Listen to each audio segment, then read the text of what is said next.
Abashu mumeze neza, nizere ko mumeze neza mu bice byose muherereyemo, kandi naho bitameze neza uyu munsi bishobora kuba bimeze nabi ariko ejo bikagenda neza. Ariko icyo mbifurije ni ukugubwa neza mu byo murimo ndetse no guhirwa mu byo murimo byose. Sasa rero hatwibutsa abantu batari bakora subscribe, like, share ndetse na comment. Iki ni cyo gihe ngo bakore subscribe kuri channel yacu, kandi tunashimira abantu batugaragarije ko turi kumwe, ko badukunda bagakora subscribe.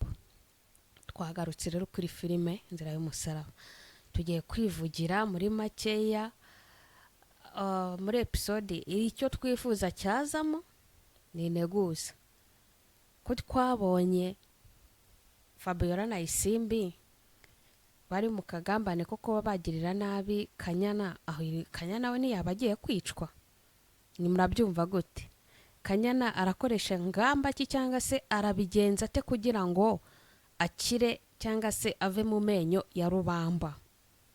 Mwibuke neza ko Kanyana bitewe n'uko ngo aziranye na kamarade, mu gihe bafataga Fabiola bakamuniga, bakamutera ubwoba, bakamubwira ati tubwira ibintu bibera hariya mu muryango wanyu. Ubwe Fabiola yavuze ko bari barafungiranye iribagiza, ariko bitewe n'uko kamarade yamubwiye ati ndashaka iribagiza cyangwa se wabura iribagiza ukandebera Kanyana, ati Kanyana umubwira mvugishe. Bahise bumva ko Kanyana byanga byemera ari umugambanyi babana mu nzu. Bivuze ngo igisigaye rero nk'uko Fabiola yavugaga ati agomba kwishyurira ibintu bankoreye, uburyo banigaguye, nawe turaje tumunige paka tubwiye ibintu apangana na kamarade. Natabivuga ati tumurangize. Ngo ni umugambi w'abantu babiri, ariko se ko Kanyana byibuze iribagiza nubwo nawe atari kuba yorohewe, kari we wari kumufasha akaba yanamutabara, kuri iyi nshuro noneho Kanyana aratabarwa nande? Ni ikibazo gikomeye cyane. Ariko nanone tunatekereza kuri kamarade na Emile. Kamarade na Emile nabo bari mu mazi abira. Kamarade na Emile nabati mubyara wabo agomba kujya muri diri we na Rugema yo kugira ngo kamarade na Emile bagaruke mu rugo, habe habaho gufatwa kwa Emile na kamarade. Ntumbaze icyo Rugema azabakorera, nimba azabica, niba sinzi ikintu ibyo ari byo byose ni ukubica, kuko nta kimenyetso kindi afite gifatika kigaragaza ko kamarade yamwibye amafaranga, nubwo ari cyo kinyoma ari gukoresha. Ahubwo bitewe n'uko ngo yahawe uriya muti, yatanze uriya muti akawohereza mama Cyusa, ibyo yarabimenye. Kuba yaramenye ko kamarade na Emile bari kujya bahura n'umwe mu muryango we, bakaba bamutera ubwoba, bakaba banamuniga nk'uko banize Fabiola. Ibyo byose nibyo bimuteye inkeke, akavuga ati isaha n'isaha nanjye ubwanjye nshobora guhura nabo bakangirira nabi. Naho mpamvu ari gukoresha inzira izo arizo zose zishoboka, agashaka buryo ki yahura nabo, yamara guhura nabo azabakorera iki se? Ariko buriya ariko urumva icyo n'ubundi bashaka ngo ni uko bica bakava mu nzira yabo. Ariko se hari ikintu nibaza, kuba yabagirira nabi cyangwa yagira ute, ko umuti n'ubundi wakomeje wabavuye mu ntoki, niyo yabagirira nabi umutima Macyusa ntawe ufite, ariko nanone yabahemutse bitewe n'uko hari uwundi muti wundi bagomba kuzahereza iribagiza wundi wa kabiri atari uriya bazanye. Bivuze ngo iribagiza hari ibintu bimwe na bimwe yakibuka nkwe uriya muti gusa, ibindi ntabyibuke. Kandi twe icyo twifuza ko iribagiza yahabwa uriya muti, imiti yombi imwandikiye kugira ngo abashe kwibuka ubuzima yabayemo mbere. Ibyo byaba byiza. Ariko ndatekereza ko Rugema n'ubundi imigambi we yakoze we na Frank we wabonye ntago akimuzana muri diro, bishobora kuba ashaka kubyikorera wenyine, kuko Frank abamubwira ati ngiye ntukazurunzana mu bintu by'ibibazo by'umuryango yawe, iyo bahuye nta kindi. Ahangaha nimba ashaka kugira ngo ace agahigo amwereke ko nawe ashoboye, ariko ntabwo biraza kuri iyi nshuro, ntabwo biri buze kumuhira. Yakomeje rero guta umutwe, atangira kugenda yiyenzayenza.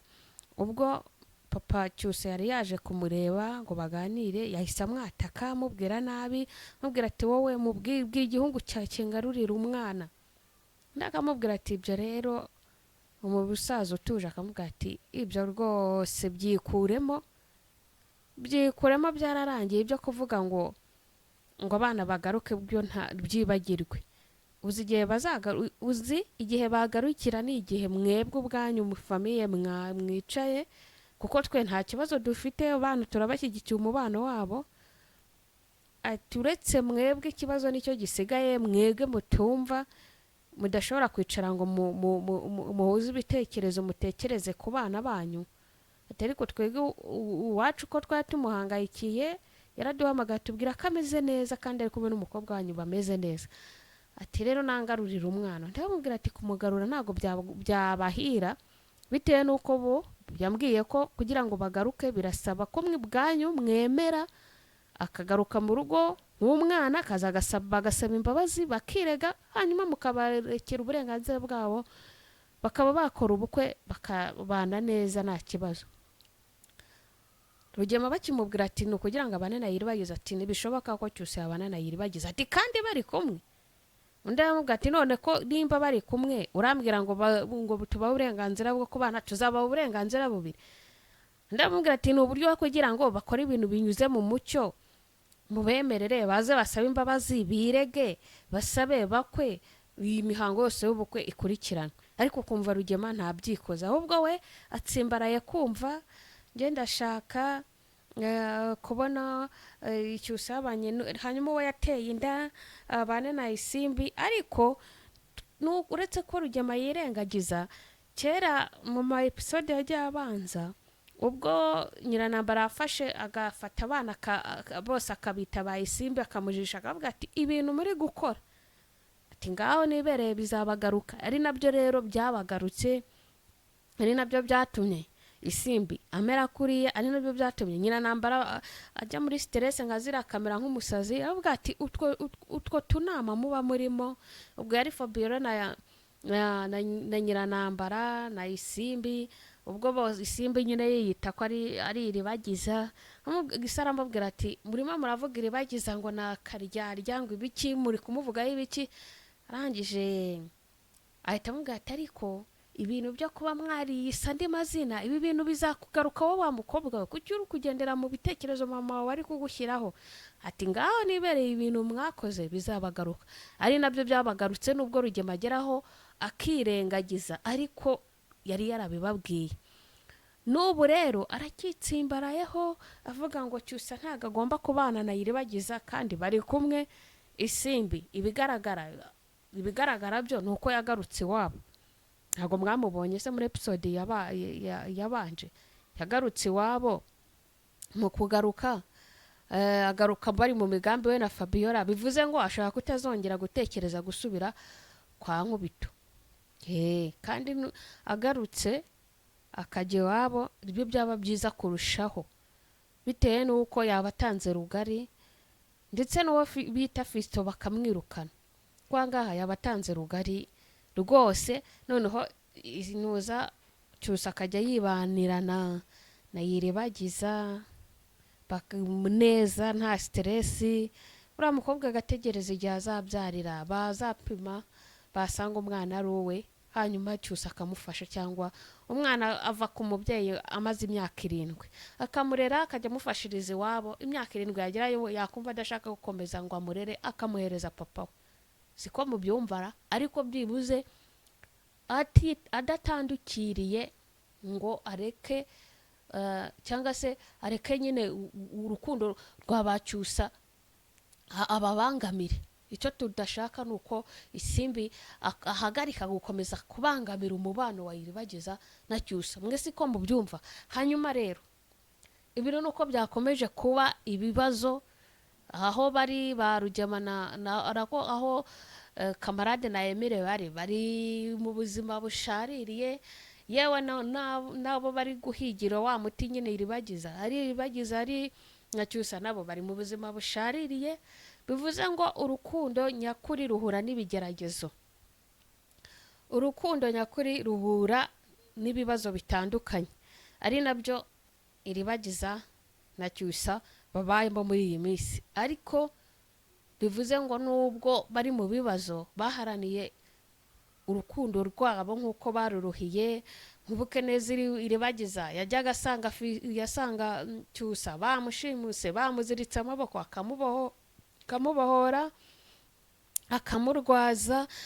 niyo mpamvu urukundo rwe kugera n'ubu ngubu na Cyusa ararwaye, iribagiza aramurwaje mu buzima bubi, bivuze ngo iribagiza azi icyo ashaka. ni nka kwa kundi umuntu n'ubundi iyo ugiye hagurutse iwanyu ugiye kubaka uba ugomba kuvuga ati urukundo rwanjye ndaruharanira. kubaka nta mikino, ikibazo cyaza ukamenya kugihandoringa. nka kuri iribagiza ariko mubwira ati we tuza, ariko Cyusa ukabona yagize intege nkeya, ukabona yacitse intege, akamubwira ati rero njye ndumva nasubira mu rugo tukajyayo. iribagiza ati ariko ababyeyi nibo bazakubakira. hari abantu usanga bameze ngo ntago ntagenda ngo ndeke kuba iruhande rwa mama, gusa nagenda ngo ndeke kuba iruhande rwa papa.